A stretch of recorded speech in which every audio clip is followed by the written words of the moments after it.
known to me. Na tornado na sa babonti biom. O say Nana Mcbrown ekunu efre no nra. Epa na cho so or have mercy. Ewo ne yere so. Ye tie tornado. Moving forward, no. Sebi me nana automatica mi wo hoi eke nana change gear eke odi tornado nana patako jiko emprebebre no omwa those who haven't come across me, I mean those who don't know me in personal, I didn't say bia tornado no or ye bibi dodo. And I say bia tornado or pentoquado do debi. Meme wo hoyi. Main time obia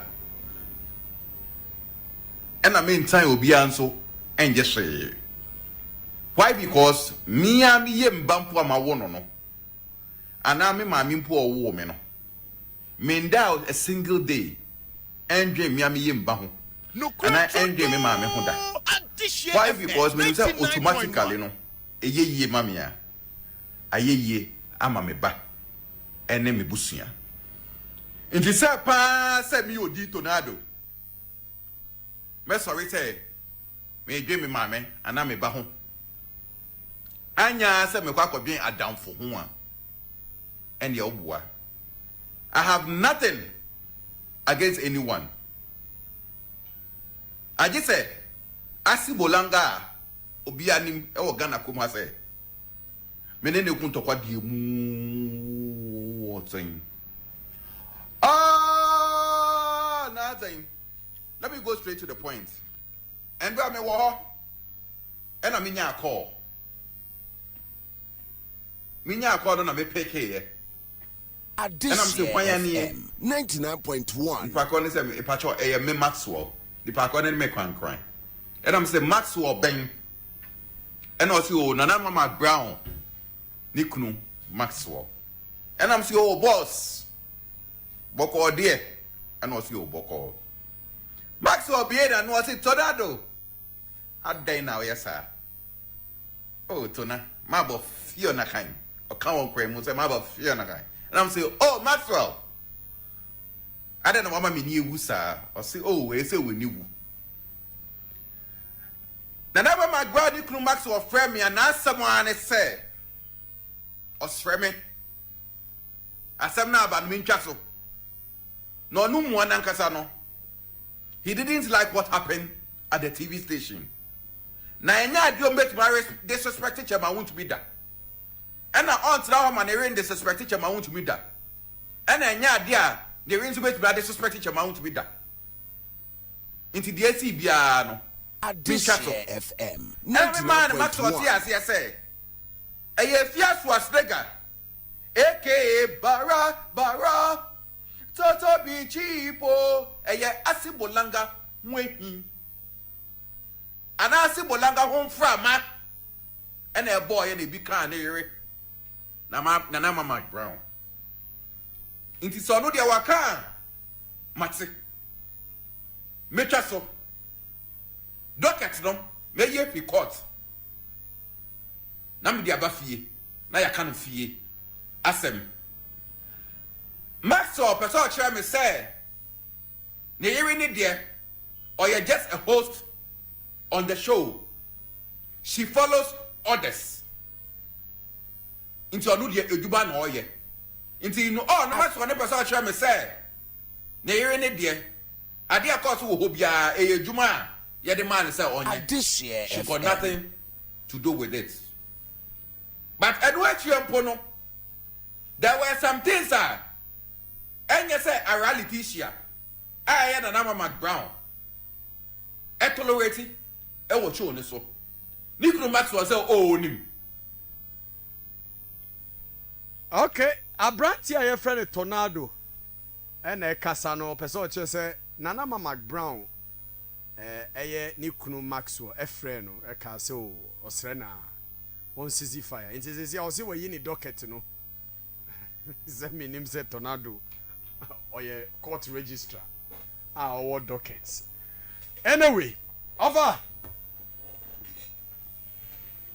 virgin erade ya de da bia me ka se o se oyerepa wan ne benya ne bo edene sina hwene oyerepa ayi oyerepa ayeyi oyerepa hwan obenya oyerepa de onipa be ne benya asase so ne bo ye dense ahwene pa nanso ne bo ye dense na hwene pa kura ne kunu akoma da ne so sa oyerepa no ne kunu na akoma da ne so oye ne ye onya ne boni biara ne nkwa na nyina mu ade nya nchen ya no wasore no amani fiefu aduane no amani fie aduane adi no amani ma wa nyuma no amani ma enwa enyuma aye odwene afuo ho odwene na afuo ho na oto na ode ne nsa anu abaye bo beturo afa ne nsa anu aba kakra no ode yebo beturo otene ne nsa eso otedua mu eso wontedua mu oyerepa ayeye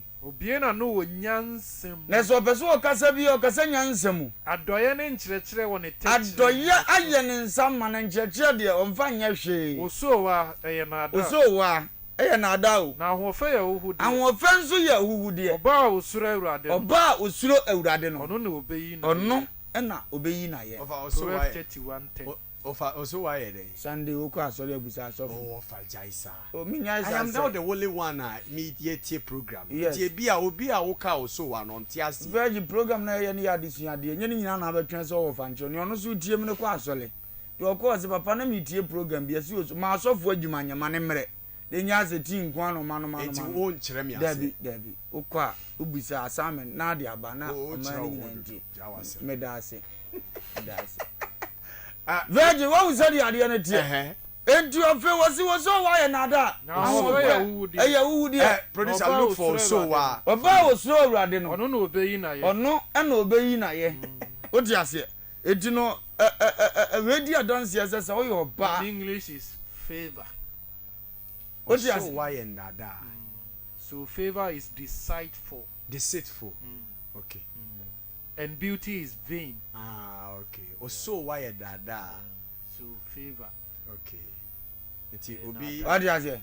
Ana ebe wura wali no ndi ase. So favor. How can favor be a deceit? Oh. Mi ye bibi ni manya nanim adom e wa aware yim no. O se na ada. So obi be do wa anya ne awo ye no na be me na do. Okay. Odi ase. E na ho offense o gidi se ho offense ya huhude. Okay. So officer chere the more nipa kanfo no me mfa ne se bia wawie ndie na zama bebere ti aware ase a onu si e kanfo na bonti otimi twa ne kunu kwamboa ko abonti hu ne ye ka kire me ato aye ne aye ne beja so wa na da ahun ofe ya huhude ebi abema bi kura hu o se hu ye fe be na ope wo dada okay yes enya no an da bi ya na se wo ye wanyan eba nza eboa okay otinu ba bibie ma enye so ofansa meka njiro virgin tino ka we nyina di a kire se onipa bia wo ware na ma wo ni kunkunu ho a eno ena so awurade ani ne bata ma da trouble ma sa be ma ne nane na chinhwe oda ye wanya yire no onipa bia wonya yire no wanya adepa wanya awurade ani mani so Proverbs 18:20 odi ase eti aba ne sa be ma kro onya wa yire pa ne gina e ma oba no abribia no na ma asore aye no opon problem se bebe fie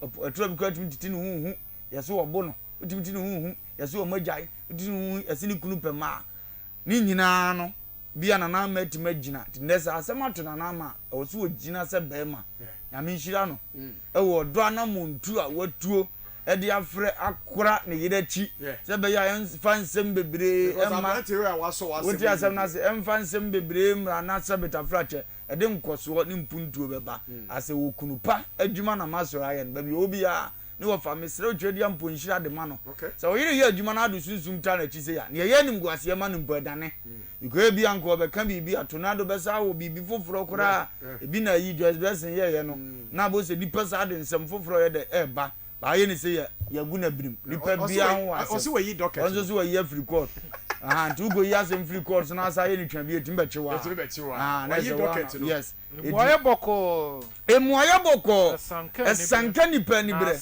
na asam de den hanya abufuo 215 wa odi ase edi ebesere ne waye no Ghana nipa nyina nsua ade bi bobo bana tim se do bekosie ma dumja no you just quench the fire then you be free na asum diaba and so be use eno no waye no nyame nhira no ho fire na e ba na yire so a den se me tornado be yi ne yire exes nyina ba bonten e be ye nim guase yes and you be dumja na ansa na dum no simple tornado nso atie no so afele on kana no ntum no no ne ho wansem bebri eye hi na ba onza no am ka cho se semanyi afia na otim ne de ne o se afia wo ja na akota asem na se enti no e be sere se nipa bia ho asem ne yasie no ye nhwe nya na oyonko no eni ni de one won asem a no oyonko asem bia na oyonko anya no woni ni eni ni sa asem ni obi ahin na mum na hinta asem de me da na di enti e be sere asem ba ye nhwe ne yenka dan se yoka kofa na anu ne nnura ne nansan ne de na ba